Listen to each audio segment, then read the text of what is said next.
Halo, nama saya Junsari Krisna Saragi. Saya angkatan 18, kelompok 3, pelatihan dasar CPNS tahun 2021. Unit kerja saya di Inspektorat Daerah Kabupaten Simalungun. Jabatan saya di Inspektorat Kabupaten Simalungun adalah sebagai pengelola data.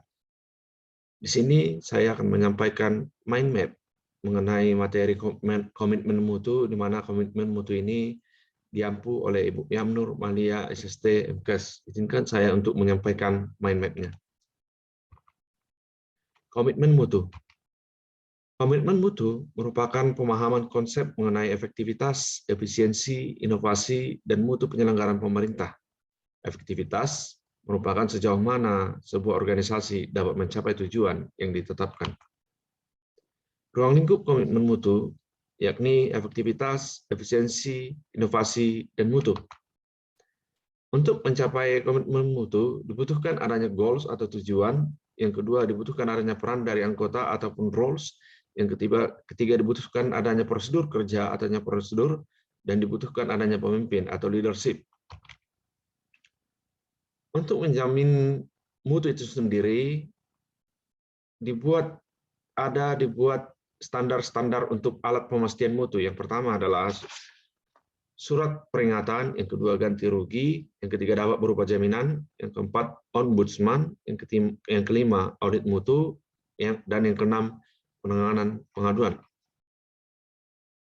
Alat pemastian mutu itu sendiri tercipta karena adanya faktor-faktor. Yang pertama, faktor kasus korupsi, yang kedua faktor rutinitas pelayanan yang kurang baik, yang ketiga faktor ketidakpuasan mutu terhadap aparatur, yang keempat, faktor sarana dan prasarana yang masih di bawah standar. Nilai-nilai dasar komitmen mutu. Yang pertama, efektivitas. Yang kedua, efisiensi. Yang ketiga, inovasi. Dan yang keempat, berorientasi pada mutu. Faktor-faktor yang mempengaruhi produk atau jasa.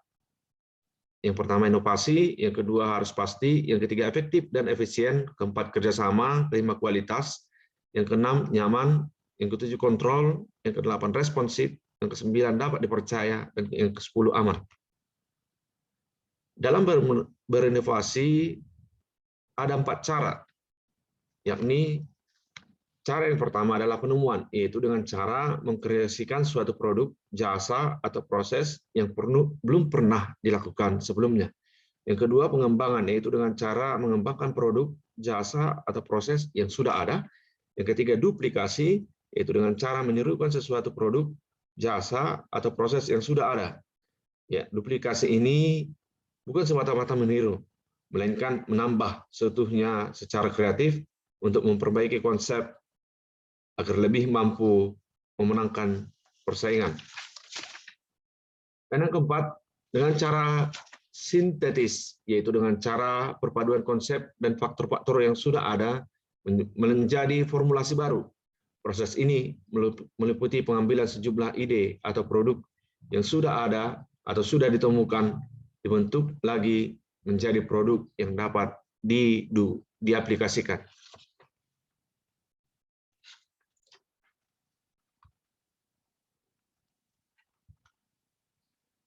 Implementasi nilai komitmen mutu. Yang pertama, nilai efektivitas. Efektivitas merupakan ukuran sejauh mana organisasi dapat mencapai tujuan yang ditetapkan. Di Inspektorat Daerah Kabupaten Simalungun, efektivitasnya dapat dilakukan dengan cara membuat laporan kinerja ASN sebagai alat informasi dan evaluasi kerja ASN di Inspektorat Daerah Kabupaten Simalungun. Yang kedua, nilai efisiensi. Efisiensi merupakan jumlah sumber daya yang dapat digunakan untuk mencapai tujuan operasional. Dalam hal ini, implementasinya dapat berupa menambah jumlah auditor untuk mencapai efektivitas kerja yang sangat luas dan banyak. Yang ketiga, nilai inovasi. Inovasi merupakan cara suatu organisasi untuk beradaptasi terhadap perubahan-perubahan di pasar teknologi. Yang kedua, implementasi ini dapat berupa perbaikan kertas kerja audit, untuk menghasilkan output berupa informasi yang jelas, terarah, dan sesuai peraturan perundang-undangan yang berlaku. Dan implementasi nilai berorientasi pada mutu. Mutu merupakan apapun yang menjadi kebutuhan dan keinginan konsumen. Dalam hal ini, implementasinya dapat berupa diskusi dengan pihak yang mempunyai kepentingan atau stakeholder dan merancang tahapan kerja untuk mencapai hasil yang diinginkan, oleh pihak kepentingan atau stakeholder tersebut. Itulah yang bisa saya sampaikan mengenai komit mutu ini. Semoga dapat berguna untuk kita semua. Sekian dan terima kasih.